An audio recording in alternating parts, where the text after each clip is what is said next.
Estás viendo Canal América, televisión dominicana para el mundo.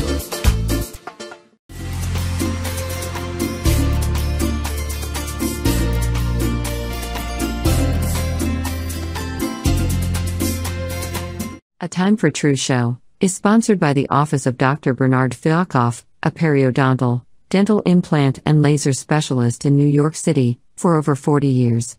Dr. Fialkoff was honored by the International College of Dentists and Pierre Fauchard, and received the Presidential Lifetime Humanitarian Honor from the White House.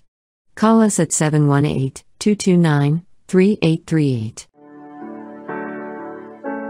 Sometimes life can be so damn hard, you don't know where to go. Everything keeps falling apart, yeah.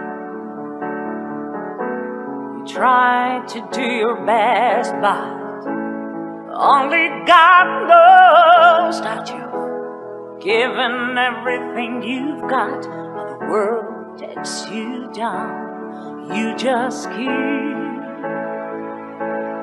moving on. Let your fears. Welcome to A Time for Truth show.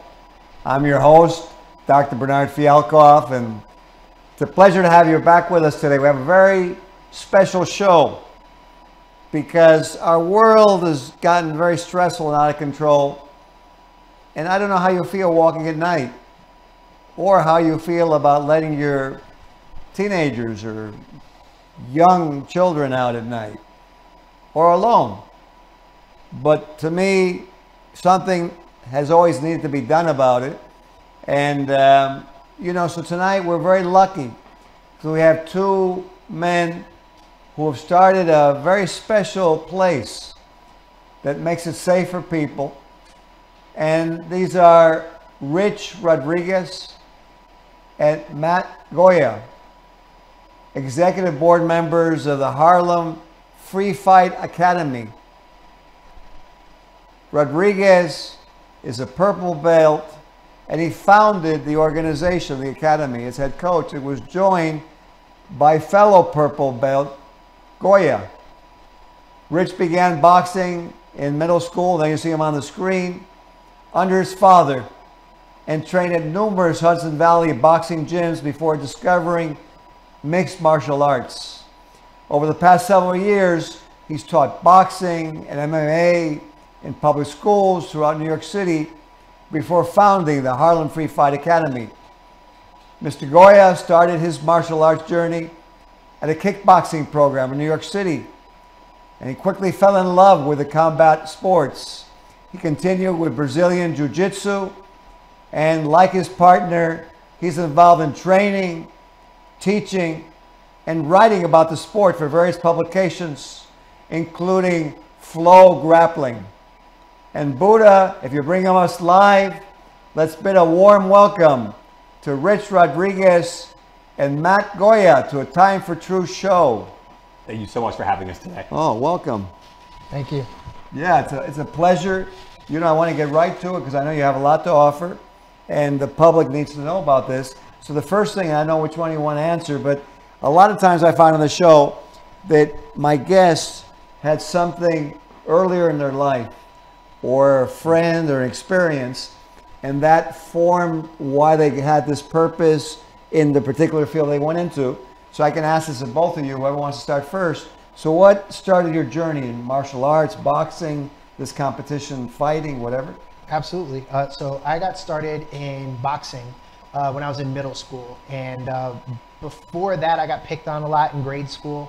Wasn't very popular. I was a really nerdy kid. And in high school, I saw an episode of The Ultimate Fighter. And it really got me interested in more of martial arts. Like I said, I was doing boxing, but one big problem was that I didn't have the money to consistently do it. So at a certain point, I thought, I'm not going to really be able to do this. And then after seeing The Ultimate Fighter, I was like, oh, this is really cool. I kind of reignited my interest in it and started doing Brazilian Jiu-Jitsu, Muay Thai, wrestling, and really fell in love with it again. By that time, I was able to get a little bit more money to go consistently. And then thankfully was good enough, just barely, to be able to get hired at the gym that I was training at. And then the rest is history. From there, got more confidence, was able to stand up for myself in school, was able to talk to adults. I was really awkward when I was younger, so I had a lot of problems talking to adults. And martial arts really changed all that. Gave me the confidence, made me feel like I could stand up for myself, speak up for myself, and advocate on my own behalf. Beautiful. And Matt, tell us your story. So I have a similar story to Rich. As a kid, I was very quiet, was able to make many friends, and quickly joined a kickboxing gym when I was about 15 years old. And from there, I got to see how martial arts allows people to not only build their own skill, but build their own character. From there, I attended the University of Wisconsin, where I was blessed to meet an amazing instructor named Arun Simrenan. Right, I quit martial arts for a couple years, and he sent me a message one day saying he would love to have me back in the gym. And since then, I pretty much dedicated my life to it. I have a great team out of Unity, Jersey City. My head coach, Professor Rafael Babaloni, has done a lot for me, including bringing me back to Jiu-Jitsu, where I currently teach their 7 a.m. program, as well as run the kids program for Brazilian Jiu-Jitsu NYC. I run the No-Gi program for Juntos Brazilian Jiu-Jitsu, and I am the fundraising manager for the Harlem Free Fight. I truly believe that martial arts and combat sports in particular are the best ways to help build confidence in not only children but adults, right? Starting from a baseline of not knowing much to then seeing yourself grow and learn time after time while doing something incredibly difficult with people with the same goals really helps you build your confidence and build a community for yourself. Beautiful. Well, the next question I had, I see you have a great chemistry, great vibe. How did you guys meet each other? So that's a funny story that I always like telling. So I was training, this is before COVID, at a gym called Masterskaya, which run by Alex Eklund, Brazilian Jiu-Jitsu black belt. And his gym at the time was in downtown Brooklyn. And one day I'm training, and afterwards just like an open mat session where everybody can kind of work on whatever they want to do. So some people are continuing to work on jiu-jitsu, and some people, like Matt, decided that they wanted to do a little bit of boxing. And so Matt is sparring with another one of our training partners, Chris Alfonso, and they're sparring, and I'm noticing that it's getting pretty heated, and they're starting to throw a little bit of heat at each other, a little bit of power. And so I say, hey, Matt, calm down, bring down the power. And he says, okay. And then, starts getting the better of each other again, and then they start ramping it up and again. And I'm like, Matt, calm down, guys, calm down. And this guy, Chris, that he's sparring with is a professional, right? He knows what he's doing. He's been in the game for a very long time, trained at some of the most amazing gyms in the world, including American Top Team, which is a legendary mixed martial arts gym out of Florida. And so eventually he just gets tired of Matt trying to take his head off, and he throws an overhand right that catches Matt right in the neck, and he drops him, and Matt grabs his neck and drops to his knees. And I went up to him, I was like, hey, I told you, man, I told you. I tried to warn you. And from then we've just been friends, helped him up, dusted him off, and he went right back at it. I would like to make 2 points. I was 19 at the time, so my brain was not developed. Chris is a great guy. We're good friends still to this day. And I like to show that as a part of my character, right? I'm very stubborn, right? Probably not the best decision to decide to go full out with a pro kickboxer, but I'm pedal to the metal. Well, you know what? In life, if you don't try, you never find out. Exactly. So I give you credit for having the guts to go through that. It wasn't much guts, more of a bad decision, but listen, Rich and I became great friends. We have a great program here with the Harlem Free Fight. So if me getting my butt kicked led to this, I'm all the happier to take it. Yeah, well, in life things happen for a reason. I don't think there's coincidences, so probably that's why it happened. But now this next question is for either one of you is, so what's the founding mission statement for your academy? So our mission statement for the Harlem Free Fight is we want to provide free training to teens, specifically from the age of 13 to 18. Currently, there's a big problem, they call it the age of loneliness, right? Kids are becoming more and more isolated due to the implementation of iPhones, internet, social media. So we want to be able to get kids in an environment where they can not only work with people their age, but young men and women who have also been in the same scenario, right?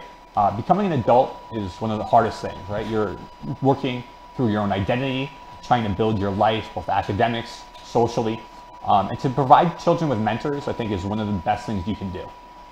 Both Rich and I have told our story of but lost kids and who found our identities and the community throughout combat sports. So to be able to give back to kids, especially we're able to give not only our time, but free training, free gear to those who can't afford it, is something that's really important for us. No kid should have to give away parts of their life just because they can't afford it, right? We're here to make sure that children can get the proper training to build their lives so that they're able to become not only better people, but just better overall mental health and throughout their lives.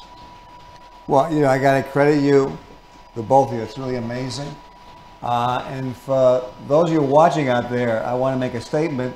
In whatever business you're in, I think we need to follow their lead, look at what you serve, what sector of the community, and see what can be done. Because our world, I think, is suffering from lack of structure, lack of family structure. And if we look at the community as a family, we can learn from Matt and Rich what they're doing with Harlem Free Fight Academy. I can actually see why Francisco Marte, who runs a tremendous bodeguero group here in the New York City area, and Francisco had mentioned to me about their academy. I'm so happy to have you here tonight with me.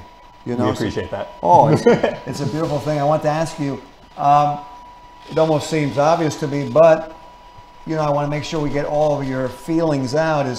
What is your intention? How do you feel on what's important to help within the Harlem community? And I think it's going to go beyond that, but for right now, Harlem. Yeah, sure. So there are plenty of jiu-jitsu programs and boxing programs throughout the city, but a lot of them are downtown. And so there's not that much access for our kids uptown.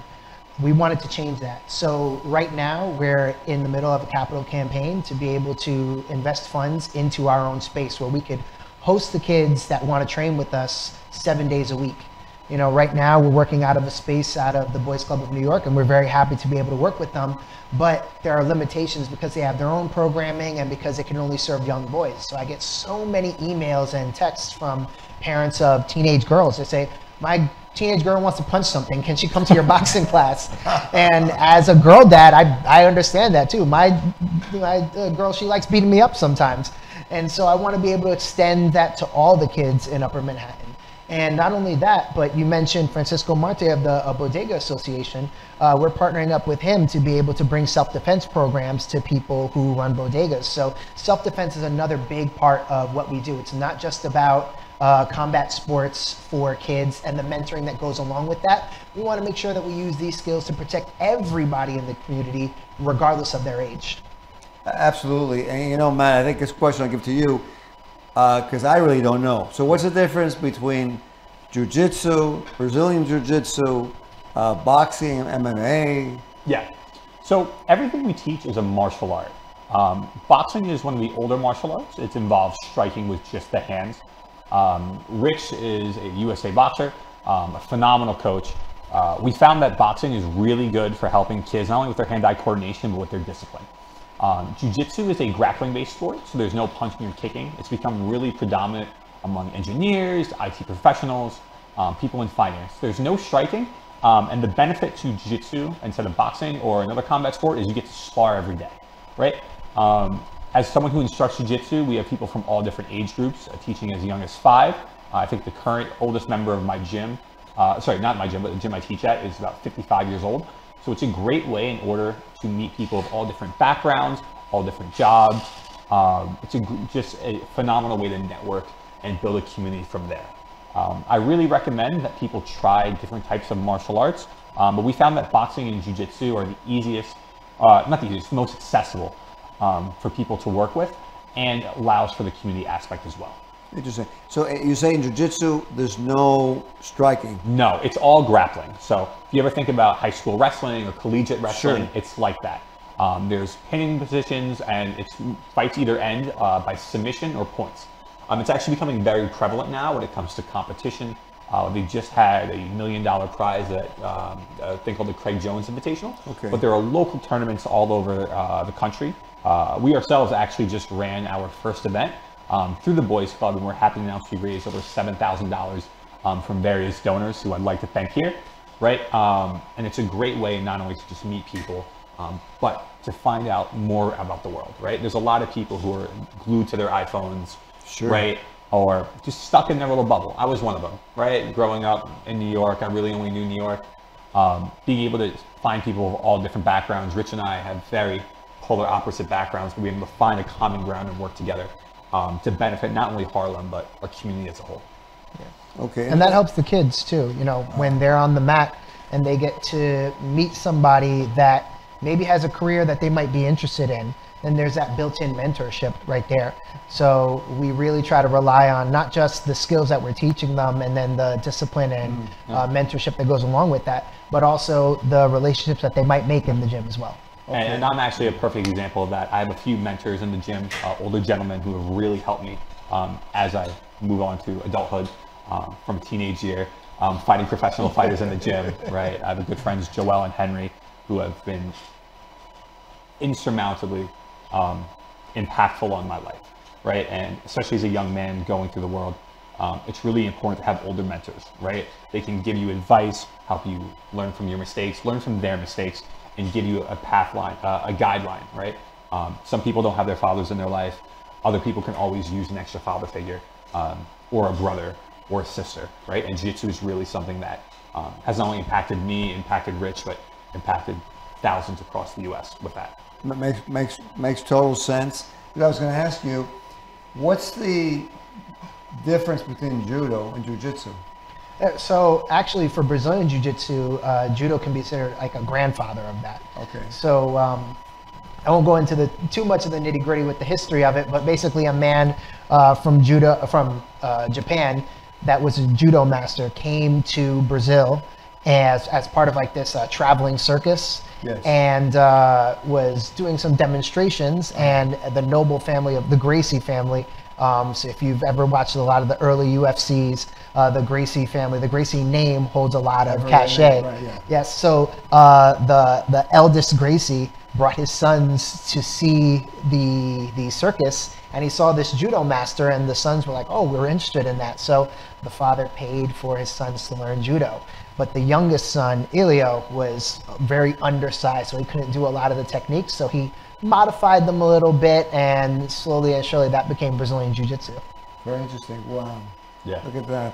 And so now, I'm sure that you've impacted so many. So this is open to both of you. Whoever wants to start first. Tell us some stories about how you impacted whatever youth it was. Oh, and I how mean, it changed, huh? I could tell you so many stories, and that's kind of why we got into this, you know, not kind of, it's exactly why we got into it. And it's always very, very touching when we see a story of our own that's reflected in one of the kids. So there's one child, Brendan, he started training with us when we were in the middle of pandemic. And it's hard to not get emotional about his story because, again, it's so reflective of my own story. But he was somebody that his mother reached out and said he's interested in this sport, but he's a little bit afraid to do it. He's very tentative, and he wants to make friends, but he has a lot of trouble making friends. And you know, he's not very verbal. He doesn't really talk to adults. You know, he's okay in school, but sometimes those social issues then manifest their own way. And it was really something when he started training, and I noticed that after class, him and the other kids, they would hang out and talk with each other. And then I would find out later on that they had like started their own text threads and Instagram threads, and they were sharing memes and hanging out, usually talking trash about me, because of course that's what kids love to do, roast the adults that are in the room. But he had found his tribe. He had found his group, and he was starting to become a little bit more outspoken and a little bit more confident. And then one day, we were in the very early stages of preparing for a local tournament, and he comes up to me and he looks me right in the eye and he says, "Coach Rich, I think I want to be a part of that tournament." And I don't think he realized it, but in that moment, that's the first time he had ever looked me in the eye when he had spoken to me. Right. Before that, he would always look away. He was so nervous, and he's so like, you know, like not sure of himself that he wouldn't do that. And so that change, I was like, forget everything that could happen at the tournament. This is the victory right here. Anything else that happens, even if he gets completely destroyed in his first match and doesn't want to do it anymore after that, I'm like, no, this was the win. This was the victory. And I'm happy to say that he's still training now. He's training at a gym in Brooklyn, close to his home. And he actually came to that event that we put on, and he was very excited, and he said he wants to do the next one too. So yeah, he's one of my biggest successes personally, just because I see so much of myself in him. And now I think, like, man, if only there was a program like this when I was younger, I could have participated. How much better would I be then? That's right. Yeah. Well, you know what? Sometimes you have to go through it in order to understand it enough, and then you can solve it, what you're doing. It's beautiful. So go ahead with your story, Matt. One of the most interesting things about the Harlem Free Fight is we haven't just impacted kids, but we've made great relationships with other people. We have a great relationship with the boys club on 111th and First. And through that program, we've actually had 3 of the staff members start to train with us and train at different gyms. One actually had his first professional grappling match. He stepped up for his big time. Shout out to Ray. But we've also had been able to make relations with gyms from all over the city. One of the gyms I teach at Puntos was gracious enough to let us in. Mario is actually working for us in our program, and we're happy to announce that we're actually doing a deal with a charter school. So we've actually are able now to go into schools and teach kids as an after-school program, which is something we're very passionate about. Jiu-Jitsu is not really shown in schools, so we're able to introduce the kids as an athletic event early that builds the community, not only with adults, but among their peers is something we're really passionate about. So being able to work with not only schools, young adults, like older adults, different gyms, it's again, like I keep harping on this and I apologize, it's a great way to build a community. There's a big thing right now when it comes to the age of loneliness, where despite everyone being able to connect on social media, or the idea that everyone's so close together, humanity has never been farther apart in terms of relating to one another. And martial arts, at least for me and for Rich, I think for a lot of people, have been a way to bring people together. There are a lot of kids out here that aren't able to get the social stability that's needed to not only grow, but to thrive in this environment. And for us to be able to provide that, I think is our biggest success by far. Absolutely. And you know, again, now this next question for either one of you or both of you is, because I'm sure there's people watching and they go, come on, Dr. Ben, I want to know what to do if somebody confronts me on the subway or some alley. Come on, let's go. Enough about their life. Okay, so here we go. What quick tips from either one of you, and I know you can only do so much, but what could you give them as a tip if they get into some kind of confrontation? The first thing I would say is be me. So I think one of the biggest things is just prevention overall. You know, a lot of times we're just so lost in our phones, lost in the conversations that we're having with our friends, and we could kind of become blind to our surroundings. And I think awareness, situational awareness, is one of the most important tools that we could have for self-defense. Actually, when I teach self-defense programs, almost the first class that I teach is entirely just about situational awareness and prevention and de-escalation. Especially as men, de-escalation is particularly important because sometimes we can get in these situations, whether it be in the grocery store, at a bar, at a restaurant, where it's that testosterone poisoning, right? Two men jawing off at each other, everybody needs to prove who's the better one, and to be able to have great de-escalation techniques where you can put your ego inside and say, hey, I didn't come here to fight. I know, like, you're here to have a good time. I'm here to have a good time. I'll buy you a drink. You know, let's not worry about this. I'm sorry if I offended you and everything. Sometimes it's a very difficult thing to do, but you understand what's at stake. You're putting your ego to the side. And again, most important thing, more important than any technique. I can teach you the perfect technique. The best fight is the one that you could avoid. Very nice. Okay, Matt, over to you now. No, I completely agree with Rich. Most fights are avoidable if you're at least attempting to de-escalate. If you're unfortunately placed in a situation where you have to fight, one, make sure you have space. Don't let anyone get near you. You never know what somebody has. I always tell my friends who used to get in fights a lot, you don't know what they have to lose, right? Or you don't know what you have to lose, right? There's someone always willing to go further than you. It's not worth it at all. Make sure you have space in between. Always keep your hands up, create that distance. Never put yourself in a scenario where your back is facing somebody. And just don't let somebody get close, right? Most, as Rich said, most arguments, most altercations can be ended just with de-escalation, right? It's not worth, you don't have to prove you're masculine.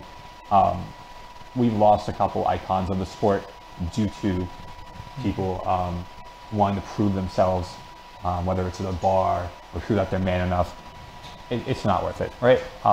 You can always want to put yourself in a situation where you can de-escalate using those verbal skills, realizing that, you know, it's better to wake up in bed the next day than potentially have your parents worried about you.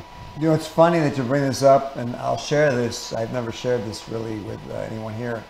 But when I must have been around 12, I think. And in my neighborhood, there were two guys who were always picking on everybody. And, you know, I'd get picked on. So one day, I thought, well, you know what? I'm going to be the picky. I'll be the bully. So I got this guy. I got him in a headlock, and I took him down to the ground. And then when I had him down on the ground, I said to myself, what do I do now? Because I said, I didn't want to punch the guy. Yeah. And I said, but what am I doing? But this is the kicker. So then I actually let him up because I realized it was insane. Yeah. And he started yelling at me and wanted to fight me. And I had a realization from that point forward, what you just said. And I want to share this with you to impact on what they both told you. I realized you don't know what that other person is going to do. And some of these people won't stop unless you kill them or injure them severely. So if you're not willing to do that, you know, it's going to happen to you. Yeah. So I thank you that, you know, you brought that out. Yeah. And, you know, here's a little bit of the grappling. But we're running to the end of the show, but I want to make sure I give you a chance with the Harlem Free Fight Academy. So I want both of you, what final comment would you both like to give, short, 30 seconds each, on what you'd like the world to know so we change this place around? Go ahead. Yeah, martial arts and combat sports, it can save lives. It saved my life, saved Matt's life, and you know that it's a powerful tool. And if you want to know more about what we do, go to harlemfreefight.org, or you can follow us on Instagram at harlemfreefight. Good. Matt? There's no better way to learn who you are as a person than martial arts and combat sports, right? It's important to know who you are and have confidence in this world. There's a lot of people finding false idols and masculinity and everything. Learn to take responsibility, be a better person. We're here to help the community. Again, we're Harlem Free Fight Academy. We're gonna do big things. We've already had our first event. We're reaching schools, communities, different people. We wanna reach as many kids as possible. Anything you guys can do to help, not only to help a bunch of young men and young women, but help yourselves and make this world a better place. Thank you. Well, for those of you watching, I want to acknowledge Francisco Marte, my friend, who recommended them on the show. Great idea, Francisco. Francisco runs the Small Business and Bodeguero Association of New York, and I can see the bodegueros would definitely benefit by this. We'll have to see if we do this for dentists. I'm a dentist. We can't have the dentist feel left out. And for those of you watching, check out the Harlem Free Fight Academy, and we'll see you on the next episode with Time for Truth show. Have a good night. This show was sponsored by A Time for Truth Foundation Incorporated as a community service. Sometimes life can be so damn hard. You don't know where to go. Everything keeps falling apart. Yeah. You try to do your best, but only God knows that you've given everything you've got, but the world takes you down. You just keep moving on. Let your feet